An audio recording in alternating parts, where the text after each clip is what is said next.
दर्शक हो, आता पाहणार आहोत एक महत्त्वाची बातमी। सोशल फाउंडेशन तर्फे 27 सप्टेंबर जागतिक पर्यटन दिन ते 2 ऑक्टोबर महात्मा गांधी जयंती या कालावधीमध्ये सोलापूर पर्यटन सप्ताह 2025 आयोजित करण्यात येणार आहे। या उपक्रमाचा शुभारंभ आमदार सुभाष देशमुख यांनी सपत्नीक सोलापूर शहर आणि जिल्ह्यातील प्रमुख धार्मिक तीर्थक्षेत्रांना भेट देऊन केला। श्रावण मासातील पवित्रतेचा लाभ घेत धार्मिक पुण्यदर्शन करत त्यांनी पर्यटन सप्ताहासाठी जनतेला सहभागी होण्याचं आवाहन केलं। पर्यटनाची सुरुवात स्वतःपासून या भावनेतून देशमुख दाम्पत्यानं कुटुंबासह सोलापूरच्या प्रमुख मंदिरांचं दर्शन घेतलं। या माध्यमातून त्यांनी धार्मिक पर्यटनाचा सकारात्मक संदेश दिला। मंदिर समितीच्या पदाधिकाऱ्यांची भेट घेऊन पर्यटन सप्ताहात भाविकांना आकर्षित करण्यासाठी सूचना केल्या।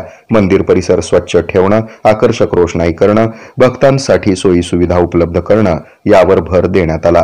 या आठवड्यामध्ये जिल्ह्याबाहेरील राज्यातील आणि देशातील भाविकांना सोलापूरमध्ये आमंत्रित करण्याची विनंती करत धार्मिक स्थळांच्या उन्नतीसाठी स्थानिक समित्यांनी सहभाग घ्यावा असं आवाहन देशमुख यांनी केलं। यावेळी आमदार सुभाष देशमुख यांनी विठ्ठल रुक्मिणी मंदिर, शिवयोगी सिद्धरामेश्वर महाराज आणि श्री मार्कंडेय मंदिराला भेट दिली।